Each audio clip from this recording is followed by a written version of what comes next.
Yeah, all kinds of things. Yeah. I got some good friends there, Crystal, so I'm sure now I got you, right? So Yeah, it yeah. shows it out. Reach out for sure. HW that works for me. My boys. Antifa was like my favorite. We do CHW spotlights, and I got to interview her host or bringing on the how into their traditions with prayer and places that she had witnessed, and some of the work that she's done with the transition of my family to Hawaii. She is like. Hi, good morning, everybody. Thank you so much for coming to our Rural Health Chat. My name is Valerie. I'm the State Office of Rural Health Coordinator.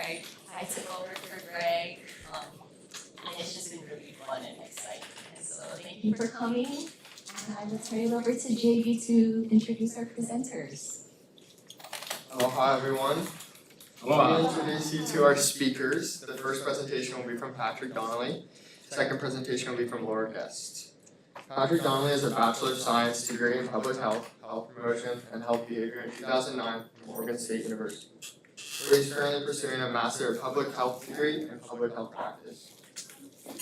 He has been working in the non-profit public health sector since 2011. For 10 years, Patrick served as an early Head Start and Head Start health specialist with parents and children together. Since 2021, he has been fortunate to have the concurrent role as a statewide oral health coalition for Hawaii Public Health Institute. At this time, we would like to honor Patrick Donnelly with a lei and a small gift as a token of our appreciation.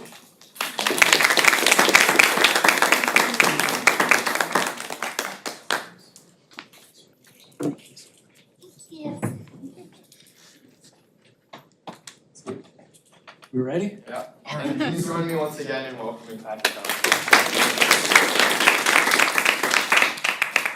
Appreciate it. Yeah, that's right. Yeah. Aloha, good morning, everybody. I guess I can skip the introductions because they generously provided that for me already. But I do want to express I'm very thankful to be here to join you folks today. Just talk a little bit about some of the work that we've been up to over the last couple of years assessing oral health in Hawaii. So first I just want to offer a little bit of background as to what prompted our investigation into not only what the current oral health status was in our communities, but importantly, what are some of the systems and environmental contexts that contribute to those outcomes. To start, we had observed through a lot of our work in Hawaiʻi Oral Health Coalition that surveillance and data for oral health in Hawaii is somewhat limited. So for a long time, we relied pretty heavily on the really great reports that had been put out by Department of Health in 2015 and 2018. We were fortunate to help revitalize the state's oral health data tracker through Hawaiʻi Health Data Warehouse. This really is a great resource for gathering data, primarily through national health surveys like BRFS, PRAMS, and also collect state Medicaid data. There's also been several studies that have been done periodically over the years that concern, emergency department utilization, clinical observations of oral health conditions, but we hadn't had anything fully comprehensive that really let us know what the full scope of oral health was in the state. And with that, we also noticed some inconsistencies. So, for example, particularly with the health data tracker, the oral health data tracker, not all indicators across all content areas can be filtered by different characteristics. So race, ethnicity, social economic status, geographic location, and so on. And further, the timing that the data comes out is also inconsistent in some cases. So despite that, based on what information that we did have, it was very clear that disparities were pervasive in oral health access and outcomes that what we had seen over time. So we saw this in national survey data, we saw this in our Head Start reporting, we see this of course in the clinical and other observational studies as well. Most specifically, oral health outcomes were most notably seen, or the greatest differences were seen by geographic location, SES, race, ethnicity, income, and insurance status, etc. And again, even though each indicator, you weren't able to break it down the same way, we were still able to observe these disparities. We also hypothesized that systemic limitations were at least partially contributing to the outcomes that we were observing. So, a great example, preventive and restorative benefits for adults with Medicaid were cut in 2009. At the same time, resources that had been supporting public oral health programs such as the school-based activities had become limited to only essential dental services under Department of Health. In fact, this actually had shifted to the Developmental Disabilities Division. I will circle back to those investments here in just a few moments, but additionally, we see this to date, that our academic pathways for our dental workforce are limited here. We have dental hygiene programs at Manoa, we have UHMC, we have a dental assisting program at KCC, as well as several other private dental assisting programs across the state. But notably, the lack of a in-state dental program really presents a lot of challenges for workforce development. And like many other aspects of public health, we have our services and resources that are fairly siloed. And finally, we've seen several really important shifts in the public and oral health landscape over the past few years. For one, community-based outreach initiatives have started actually expanding as we've been able to emerge out of the pandemic. There's been a steady uptick in policy and legislation that's been occurring among stakeholders wanting to pursue different changes in systems and community-based practice. We saw that DHS did in fact reinstate adult dental benefits in 2023, and although this was a huge boost for improving opportunities for care, we see that it's led to bottlenecks in actually getting that care. Most recently, in the past ledge session just this year, funding was approved to the Department of Health to restore its public oral health program. And this is very promising for, interventions in the years to come. I won't go into it too far, but there is a shifting landscape socially, and I think all things that are happening federally are also of note. So as we had set out, kind of considering all of these different circumstances, we set out with 4 primary objectives. One, of course, to assess the oral health status of Hawaii residents.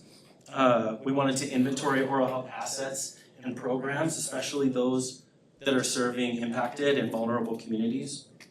We wanted to identify evidence-based and best practices, particularly in community prevention and treatment.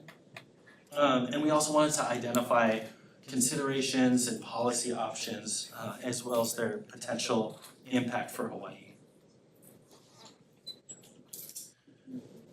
Our assessment broadly builds on some of the great work that has been done in the past by the Department of Health. We actually had adopted the ASTDD 7-step model to help guide the assessment. And this includes forming an advisory group and guidance to sort of drive us through the development and progress of the assessment. We conducted a literature review, secondary data analysis. We conducted key informant interviews and focus groups. And we also most recently conducted a community survey and inventory of initiatives. Of course, our assessment doesn't come without limitations. Probably the most important that I would want to share is they relate to our overall reach. So for example, our key informant interviews and our focus groups were not able to be held on all islands despite our efforts to do so. As I mentioned earlier, inconsistencies in the availability of data by different demographic characteristics across all indicators did present some challenges in generating a complete analysis of oral health disparities among all populations and in all communities. So our survey, we just set this out this past summer, and the primary source that we had sent this out was through several of our Hi-Fi and our coalition networks. I can't say exactly definitively what the final reach was, but we're estimating that the survey itself reached about 7,500 people. We did indicate that we wanted to hear from adults who are full-time residents in Hawaii that were 18 years older, or 18 years or older. Total, we received 286 responses, with 20 who partially completed. The survey questions really covered a range of topics. So they covered individual, interpersonal, community, and other social factors that were related to oral health. For example, we asked respondents to self-rate their oral health status.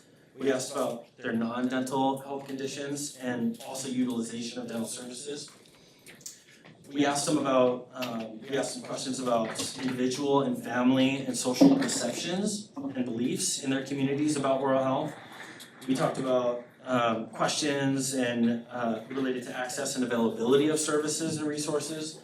And we also asked participants to indicate their thoughts about needs in their communities, most pressing needs for them, as well as recommendations to address those needs.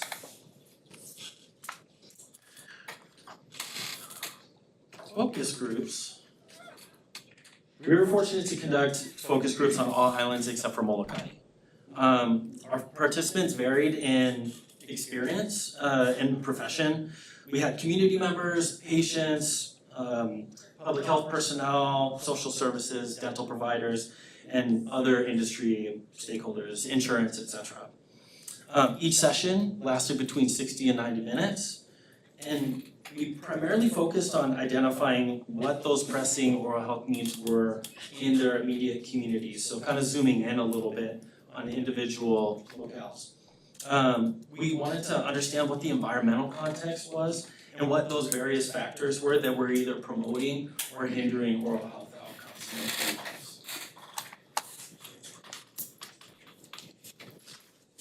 And then the environmental scan, this was the doozy for me right here, just to go off script a minute. This is probably the heaviest lift for the entire assessment.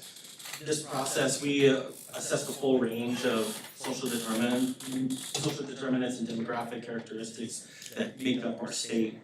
Of course, we looked into the health status of Hawaii residents based on what data we did have available. We looked at insurance coverage, access points, oral health systems infrastructure broadly, and utilization of services.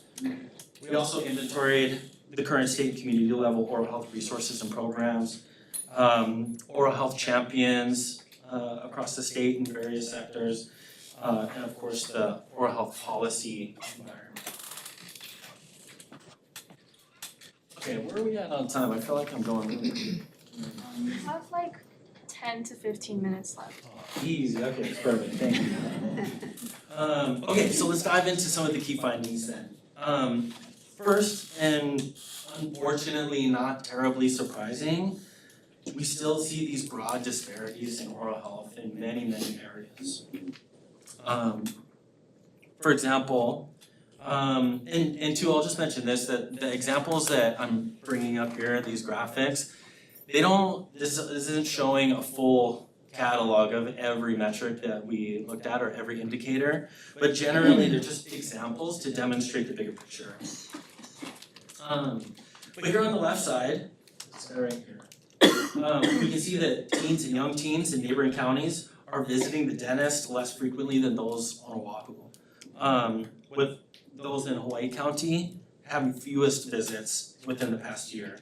And then on the right, you can see very clearly that the greatest proportion of emergency department visits that are due to non-traumatic dental conditions occurs in Honolulu, and this makes sense because of the population differences, right? But when we look at Hawaii County, overall, Hawaii County is about 14% of the total population, yet they're overrepresented here, making up 20% of all emergency department visits for preventable conditions.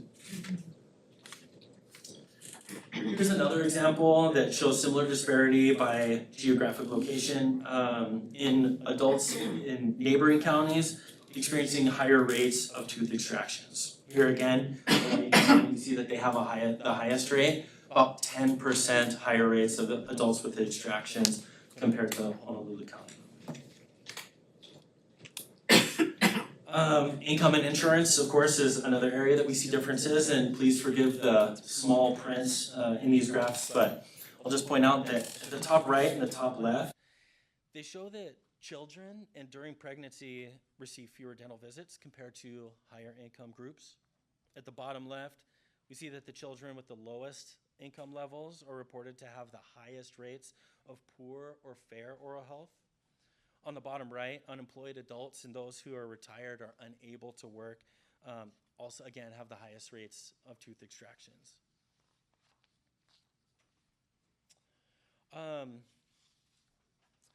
It's important to keep in mind that at the time that we conducted this assessment, the data that we had available indicated there's much higher percentages of the population on neighbor islands and neighbor counties that have Medicaid compared to those in Honolulu County. So even though benefits have been expanded for so many, we still see 26% of adults in Hawaii across the board without dental insurance. And here, I won't go into each and every indicator very deeply, but I do want to I put these together because I wanted to point out that the differences that we see between these two columns. On the right, we've got the data gathered from national surveys indicating that fairly high rates of children are receiving preventive care and visiting the dentist within the past year. Keep in mind that it's not, this is the national surveys, and what's shown here, they're not accounting for insurance status or income. Pardon me. But on the other hand, on the left, this is where we see it's children exclusively identified as having Medicaid, which is an indicator of income, and these kids are receiving preventive care and visiting the dentist regularly at much lower rates. So again, we can't really dive into it now, but I think going forward, this is going to be something really important for us to look into a little bit deeper to just try to figure out what other factors might be at play. Is there something going on with the data collection that's accounting for the discrepancy? Is it reflecting the actual behaviors? Or are there other factors that are contributing to that discrepancy? Here we see that adults with the lowest levels of education experience significantly higher rates of tooth loss. And here, whether we're looking at Head Start data, emergency department visits, adults visiting the dentist, or dental services during pregnancy, we consistently are finding higher rates of and lower rates of care seeking among Pacific Islander, Native Hawaiian, and Filipino populations. So to our key finding too, this is a healthcare workforce conference, so I want to draw your attention specifically to this finding. It really highlights some of the gaps that we see in our dental workforce across the state. And of course, that naturally affects the access and availability of care, even for those when they are actively seeking care. So here's a side-by-side of the total distribution of dentists and dental hygienists by county. Clearly, the highest proportion of dentists and dental hygienists practice on Oahu, again, because of the differences in population. But what's more interesting is the population to provider ratios. So I've got these here. Honolulu County has the most favorable ratio, right? There's the statewide average shown in the gray. About 1,200 or so individuals or residents per one dentist. When you look at dental hygienists, it balances out a little bit when you start, looking at, say, Honolulu, Kauai, even Maui looks pretty good. Hawaii Island or Hawaii County for sure, that number is jumping up to, for hygienists, 2,200 population to 1. So here on the left, we see the proportion of providers accepting Medicaid. That's shown in blue. Interestingly, this is a surprise for us to learn, Kauai County had more dentists accepting Medicaid than those who didn't. So this is really good news for them. It does offer a more favorable population to provider ratio for that population on Kauai. And although Honolulu County has fewer Medicaid providers, they also have the lowest proportion of the population who are enrolled in Medicaid. So they also see a favorable Medicaid provider to Medicaid population ratio. Biggest considerations, hands down, are related to, or can be seen for Maui County and Hawaii County. You see those numbers of a difference of about 200 or so in population. So the next two slides, they're not explicitly related to workforce numbers and rates, but I did want to point out some of the perspectives excuse me, that were captured through the community survey, because I think they have potentially important implications for the patient to provider interaction. Of all respondents, between 90 and 98% value the importance of oral health, its relationship to overall health. Oh, sorry, the second one got cut off, it looks like. This says regular visits to the dentist keep me healthy. But they also value visiting the dentist regularly. But when you ask them to self-rate the condition of their oral health, only 43%, less than half, rated very good.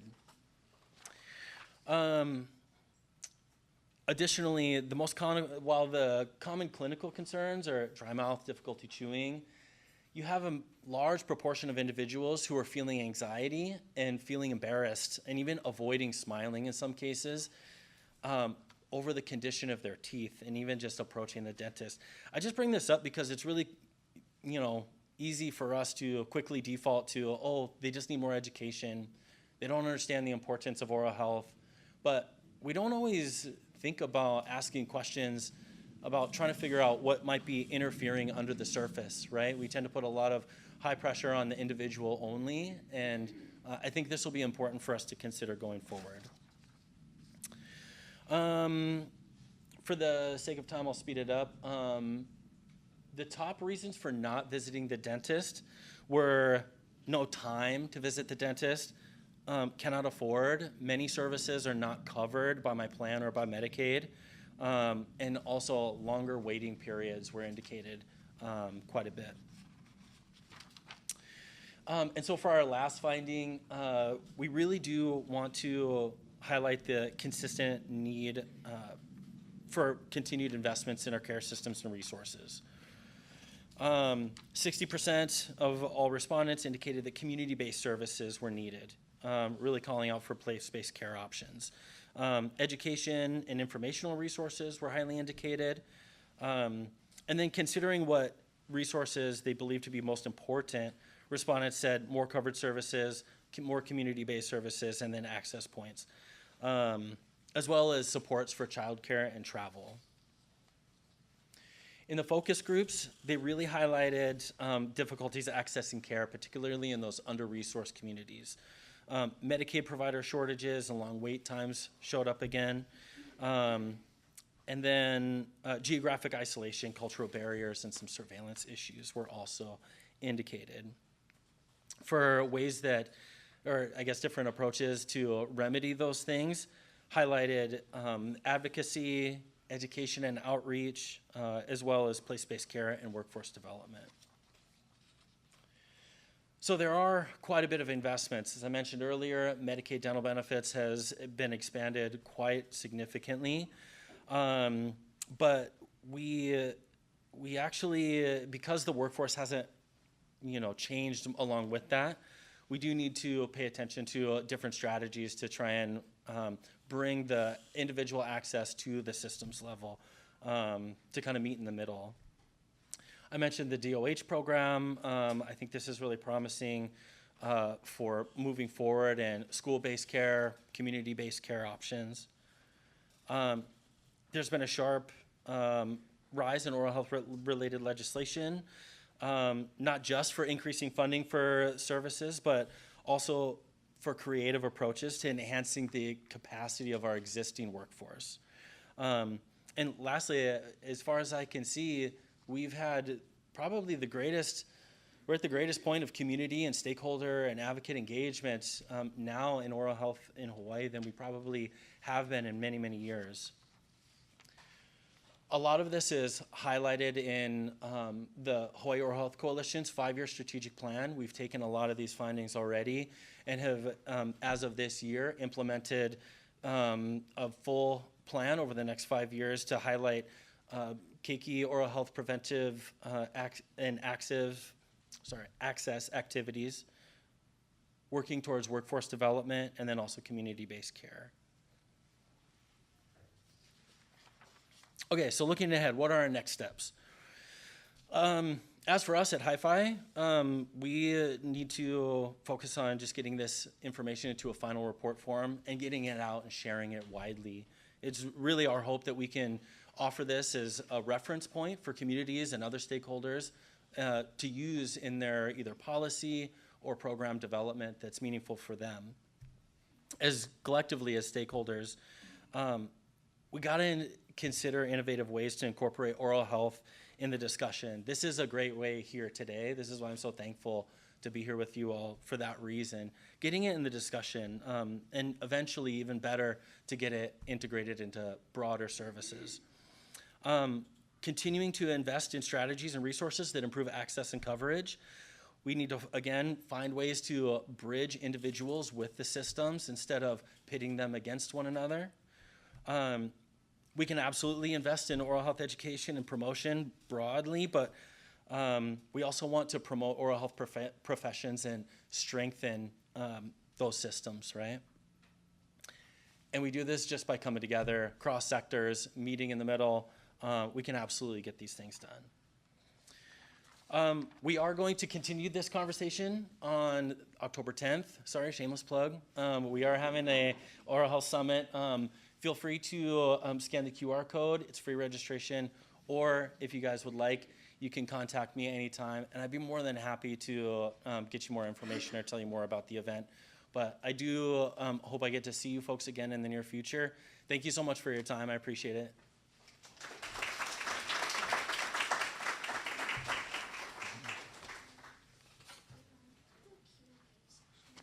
Sure. Yeah, if there's time for that now, yeah.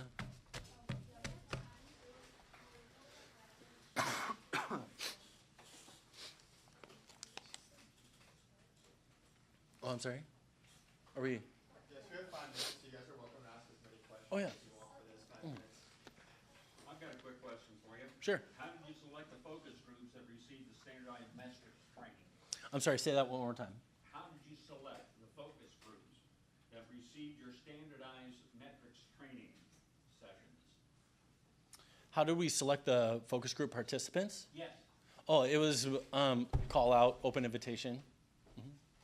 Call out in what form? The Star Advertiser? Oh, Your website? we offered it through our coalition listserv. We encouraged our networks to share with their colleagues and networks. And then we had a sign up. It wasn't just a free-for-all. We did cap it at about, I think, 12. We had about between 6 and 12 participants each time. Thank you. Hi, would you happen to know what is being done to address the lack of providers to assist patients who are disabled? Because someone I know had to wait 5 years for dental cleaning, and the only provider is Queens Dental Clinic. Okay, so this is special needs adult who's a gurney transport, but there is no care. And, you know, she just got access to care on Thursday for the first time in 5 years. So it's all in well that there is Medicaid insurance to cover dental services, but there are no providers to provide the care. That's it, yeah. No, it's such an excellent question. We're kind of winding down one of our work group agendas, which was focused on this very issue. It's difficult, for sure. Some of the things that we've been trying to do, at least on our end, are to, one, try to support individual caregivers with oral health hygiene practice tips. We've offered several trainings. We haven't branched out to the neighbor islands yet. In terms of providers, we're currently putting together kind of an informal, but just a resource library that we can share out with providers and encourage, that they take a look at this and try to help where they can. But honestly, that's a tough one, and I'm not certain that other than the community or the hospital and community dental services branch under DOH, I'm not sure that there's much else that's really pushing out, trying to incentivize or recruit providers to serve that population adequately. So how can we change that? Well, there's a couple things. I think raising awareness of the need, from a community level standpoint, I think we have to highlight the need, show figures, share stories just like what you've shared, and just try to get that message out that we need providers. In terms of what could be done, it might be reimbursement considerations for this priority population. It could be different training or other kinds of financial incentives that might be able to help. I hate to, I'm like the touchy-feely, I'm a heartstrings guy, but I think sometimes incentives are the best way or the most impactful in really getting people into it. Mm-hmm. But we're trying, we're working at it. Mm-hmm. I'll reach out. Yeah, please do, anytime. Mm-hmm. Other questions? I have a quick Oh, question. sure. As Medicaid is starting to require 80 hours of work per month, right? Sure. A lot of the people who are who are Medicaid recipients may have a lot of dental needs. For example, partials, for dentures or full dentures in order to access work that will pay them enough to, at least qualify, but also, so what do you see as one of the things that will be able to help people? Because is it covered under Medicaid to have those kinds of services provided? Dentures, partial dentures, full dentures? I want to say full R. I don't believe, and I haven't looked at the latest updates. I don't believe partials are covered. Full dentures are. A lot of services are covered that weren't previously, but it's, it's not a full. It's not a full coverage. Yeah. Mm-hmm. Thank you. Yeah. I have to pay $5,000 for 1 tooth. Oh. Cash. Yeah. No, there's definitely opportunities to work on that for sure. Yeah. Well, thank you again very much, everybody. I appreciate it. Contact me anytime.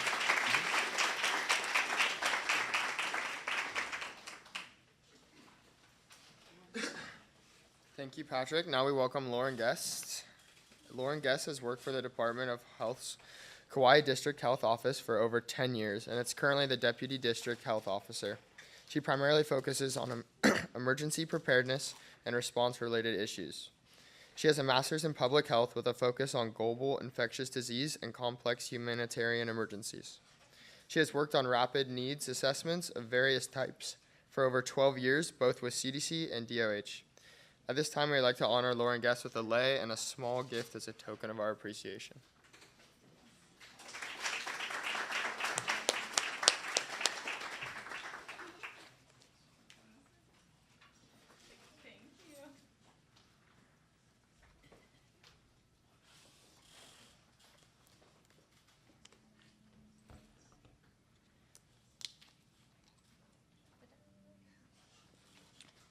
Okay. Can everyone hear me okay? Okay, great. Mm-hmm. It's not super up with what we see on the live. Like it kind of takes a while for it to sync up. Okay. Yeah. Is there something you want me to do about that, or? Yeah. There's just like a little bit delay, so if you could go like a little bit slower. Okay, I will see what I can do.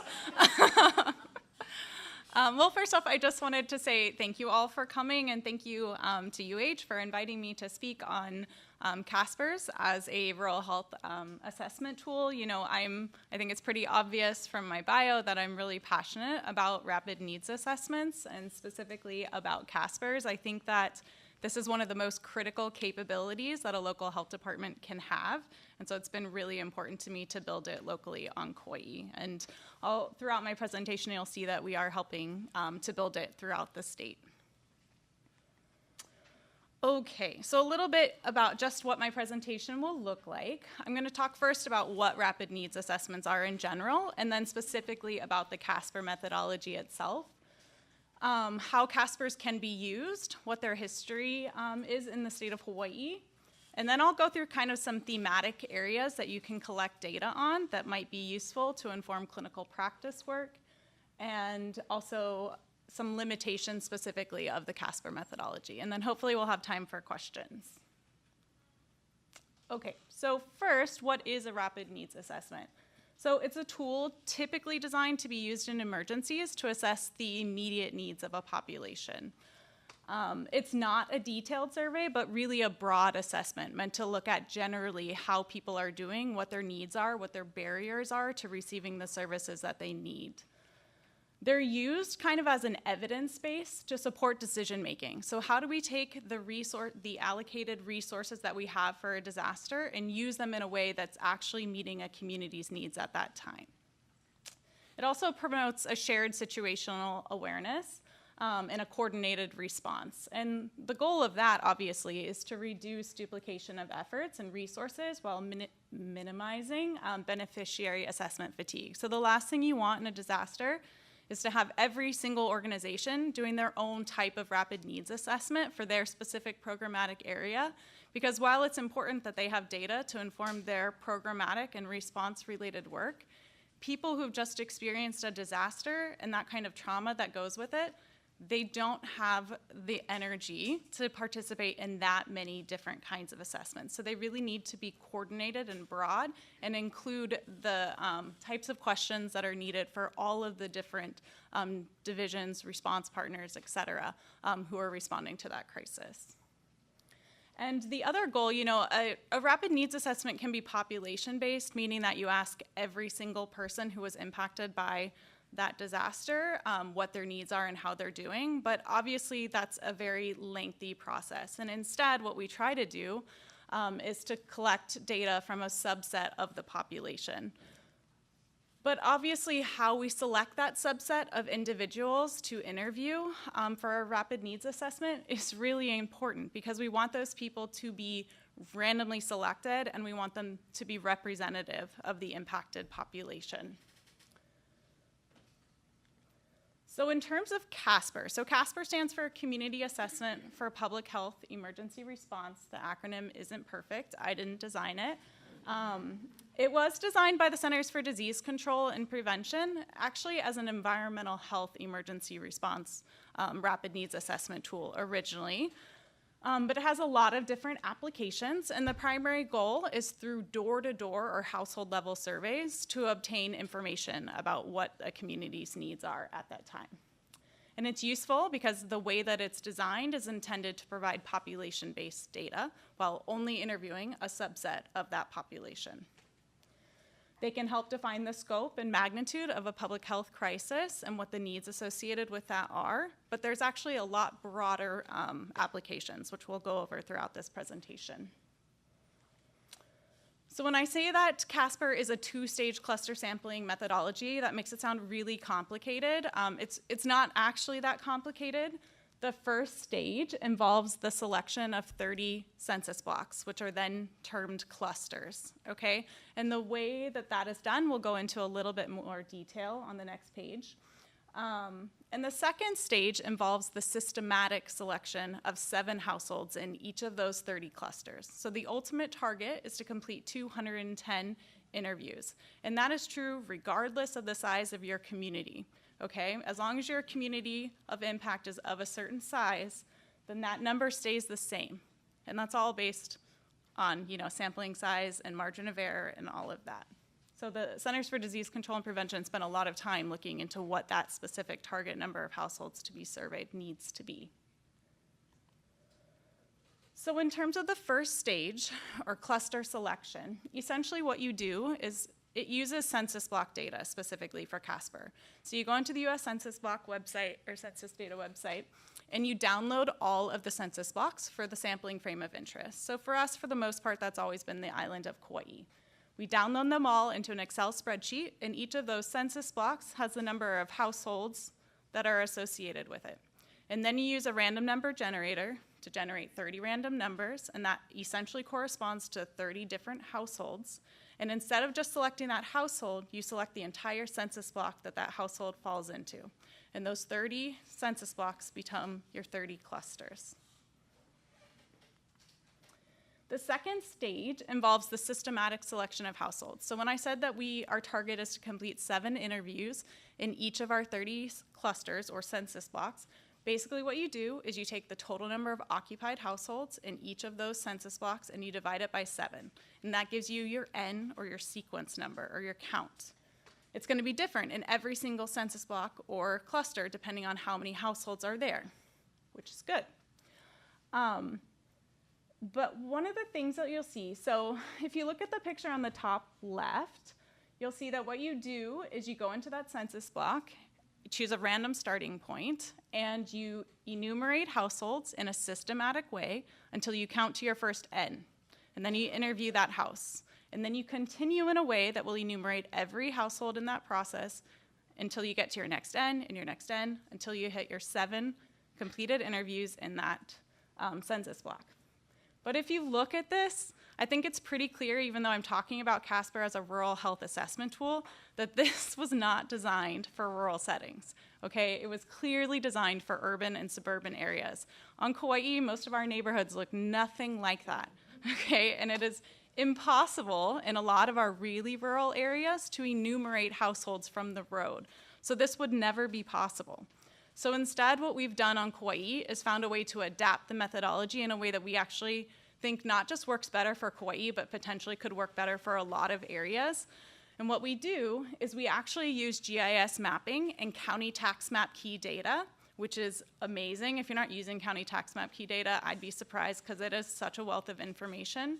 And we actually do this process from our office so that we just send teams into the field with the selected addresses that they need to interview.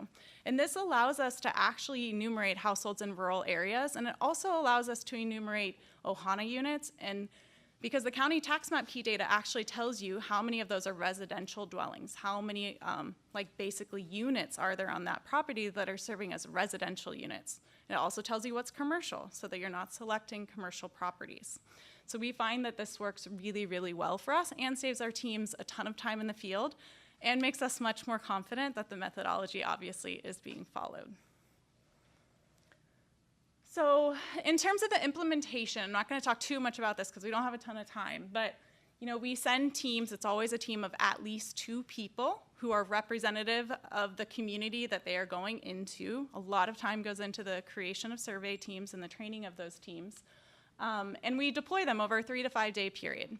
Rapid needs assessments are a snapshot in time. They're meant to be very short and conducted over a quick period.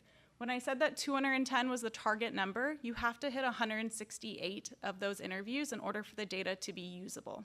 Otherwise, you can't calculate 95% confidence intervals. You can't do anything with the data. So if at the end of that 3 to 5 day period, we haven't hit our minimum of 168, we continue into the weekend, which can be really good survey days because sometimes people are more likely to be home, especially if it's rainy on Kauai. And once we do hit that bare minimum, I don't like settling for the bare minimum, so I usually try to hit at least 180 or 190. Once they're completed, we upload the information into the cloud because these surveys are being administered on an iPad using the EpiCollect application, which was designed by CDC. We upload them into the cloud, and then we clean the data, and then our Epi team using SAS analyzes the data, and then we release it to the public. Because one of the most important things about a rapid needs assessment is that that data that you are collecting belongs to the community that you collected it from. and it needs to be shared with your partner so that it can be used to inform their work. And so with the CDC methodology, when you're doing an emergency CASPER or disaster response CASPER, you're supposed to get that public report out within like 5 to 6 days of having collected the data. So we try to follow that pretty closely even during non-emergency CASPERs, just because it's good to build that like skill set then rather than in the like stress of an emergency response. For us specifically, we always do a DOH statewide press release about our final report being posted on our KDHO or Kauai District Health Office CASPER page. We also create an infographic or rack card that we use in our education and outreach to kind of say, how do you compare on a, like at a preparedness level to other Kauai households? And then we also have a dashboard, a data dashboard, so that you can compare data year to year. So I told you that CASPERs were really designed as a disaster response tool, but they have a lot of other applications. They can be used to assess emergency preparedness. They can be used as basically a CAP survey to assess knowledge, attitudes, and practices. They can be used as an educational or even a referral tool, and they can be used as a community feedback tool. In terms of the history of CASPERs in Hawaii, we have been conducting CASPERs on Kauai annually since 2017, with the exclusion of 2021 when we were too busy wrapped up in our COVID vaccine rollout, so we didn't have a chance to do it then. But we've done our 8th one in 2025. A few of those, most of those have had some sort of emergency preparedness component, but some of them have also had disaster response components. So our 2018 one had assessed flood-related impacts from our historic flooding event that year. The 2021 was conducted just a couple months into the pandemic, and it really looked at the mental health and financial impacts, because at that time we had entirely closed down. We weren't seeing really any COVID cases on Kauai, luckily, but we were seeing other impacts, and so we really wanted to see what those looked like and how we could use all of the funding that was coming from the feds in a way that actually met the community's needs at that time.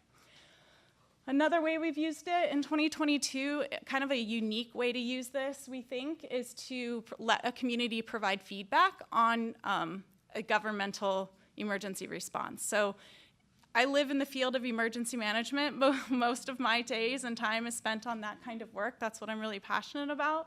And I think we do a really good job of having conversations about what we did well and what we can improve upon. But something we don't do well on is asking the community what we did well on and what we can improve upon. That's really never part of the disaster process when you're assessing how you did. And so we used the CASPER as a way to assess the community's feedback on how we did, from the Kauai District Health Office to the County of Kauai, on things like our vaccine rollout, our provision of isolation and quarantine facilities, contact tracing, case investigation, all kinds of things. When we also helped on the Big Island in May of this year, implement the first CASPER there. It focused on the eastern half of Hawaii Island and focused on emergency preparedness related things.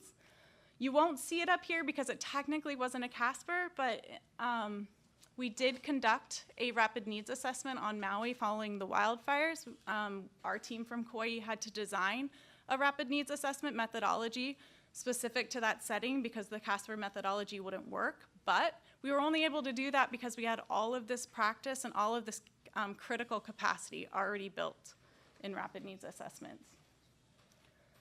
So I'm going to talk through some example objectives. So every assessment tool looks different, obviously, each year, and it depends on what we want to look at, what our partners on Kauai want to look at, but just some thematic areas you can collect data on include demographics, physical or mental health and well-being, infectious disease awareness or concerns, emergency preparedness, access to and or barriers to care, and immediate resource needs or referral to services. So I'm just going to walk through each of these. I'm not going to go into much detail because we don't have that much time left. But on the demographic side, you can collect information, for example, on average household size, on the primary language and secondary languages spoken in that household, which is really important to inform DOH work. You can also collect information on race and ethnicity, which is challenging to assess at the household level, as we know, and I'll talk a little bit about the limitations of that later. We can look at what age ranges each household member falls into. We know that different ages have unique vulnerabilities during disasters.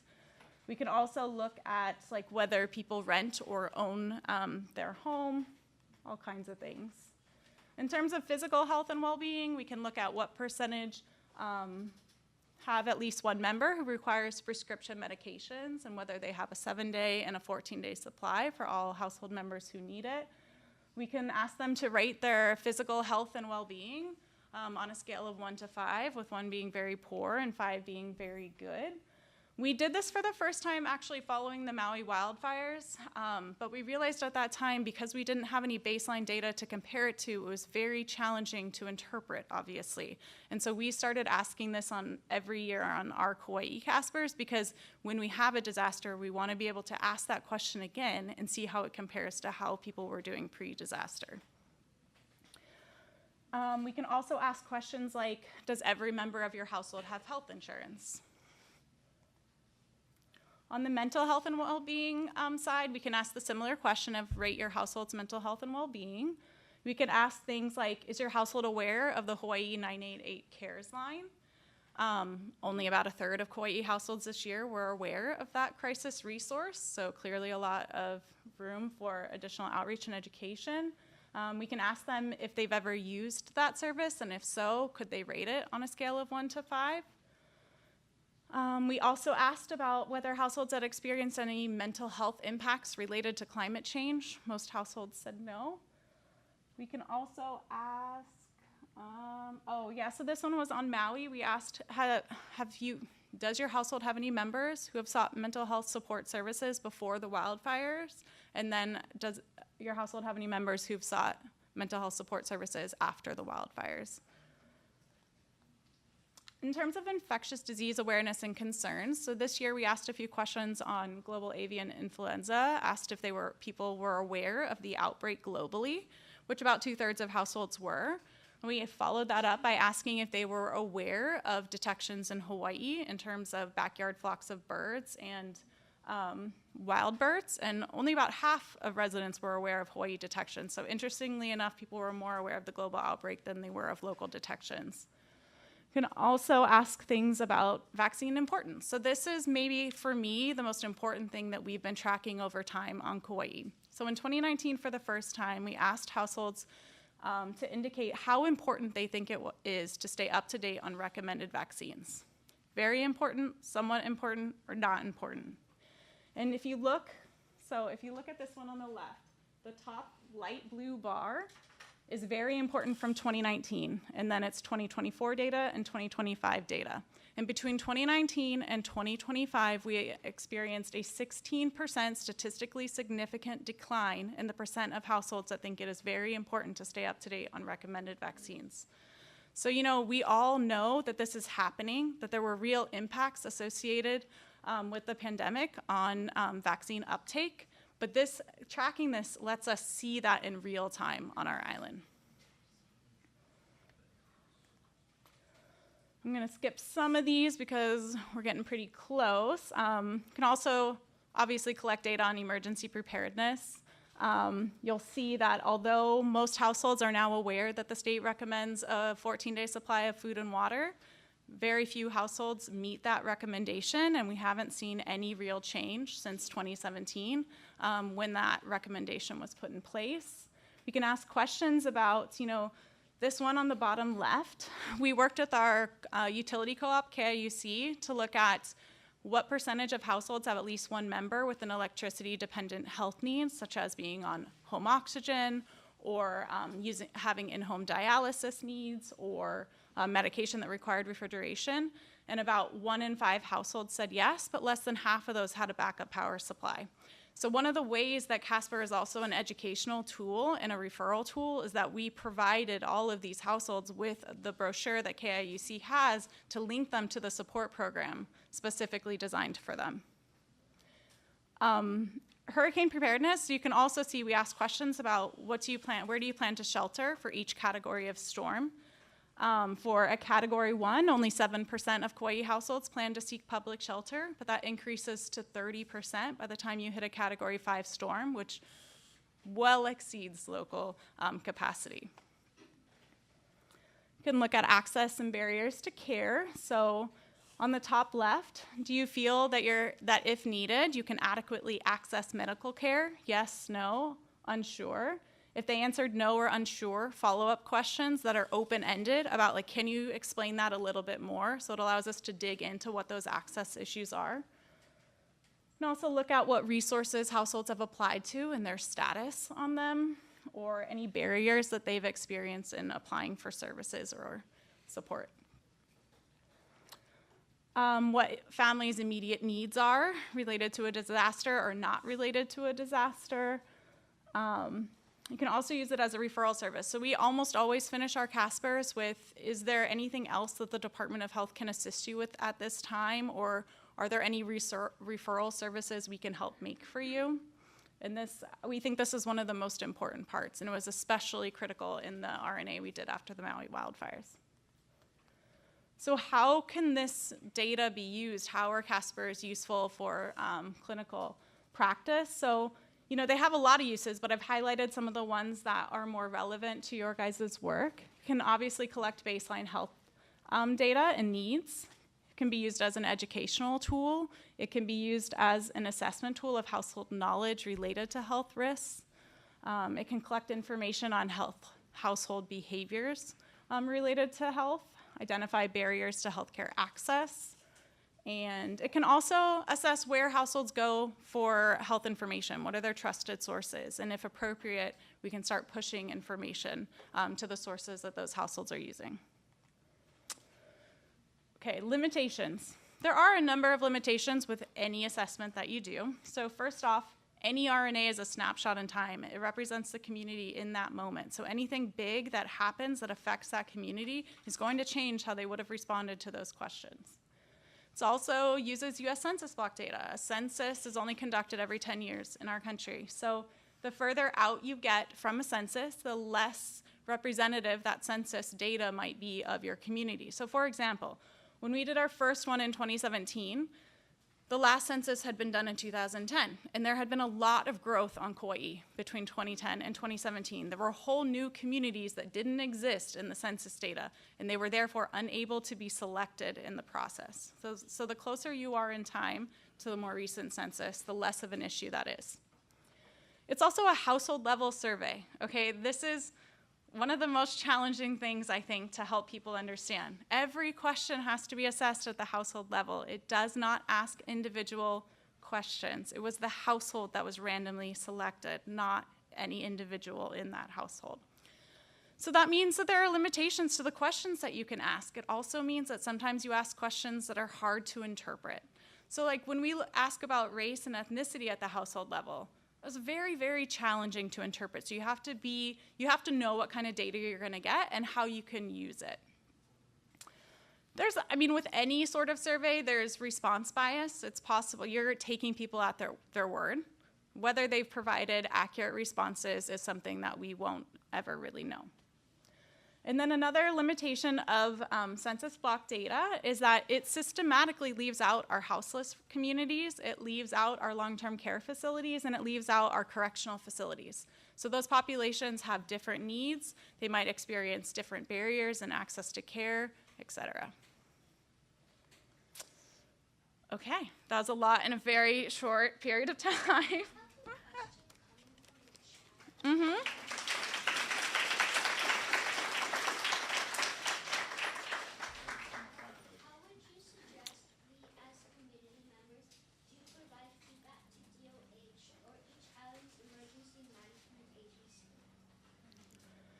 Wow, that's a great question. I can only answer for Kauai when I say that we are always open to feedback, that my email, my phone number is here, and if you have feedback you'd like to share, that we are always open to it. There is, from DOH, there is like a generic line in email that you can send like feedback to, and DOH like puts it out to whoever it's appropriate to respond to it.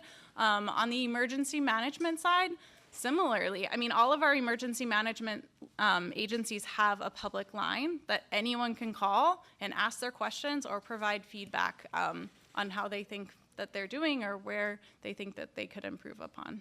I do think that the community has a really important role to play in that area. As government, we only know, what we talk about.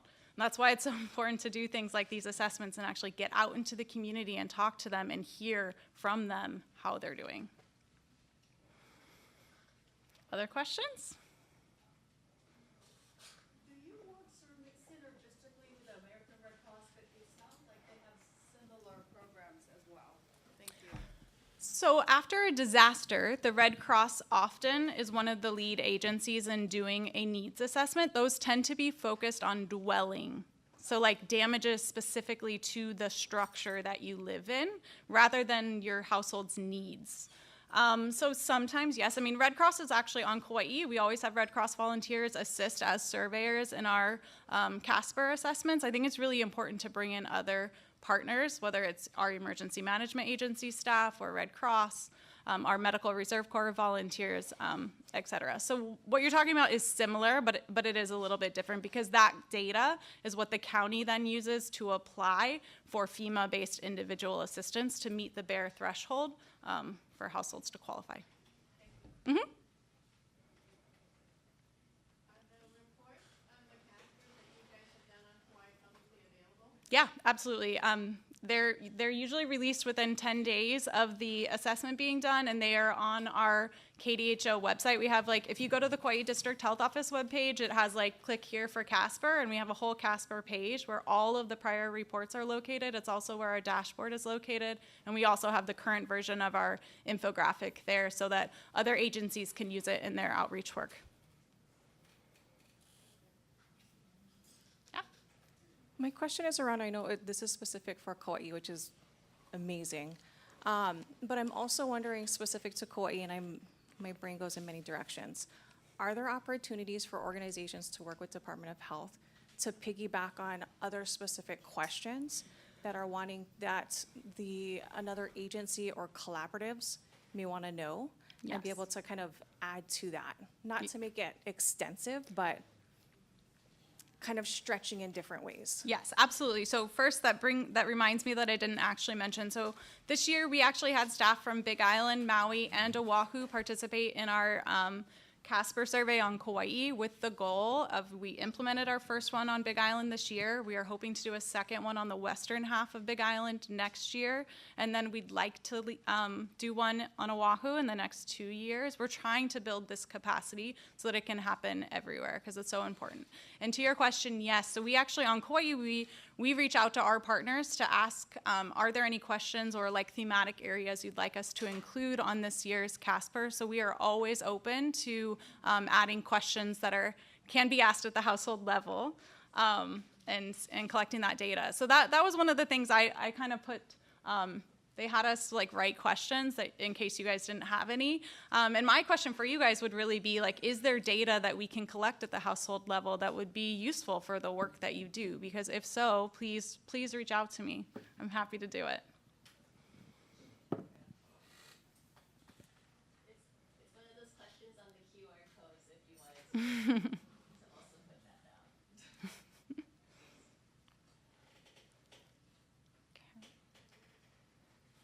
Okay, great. We're only 1 minute past time. I think that's a win.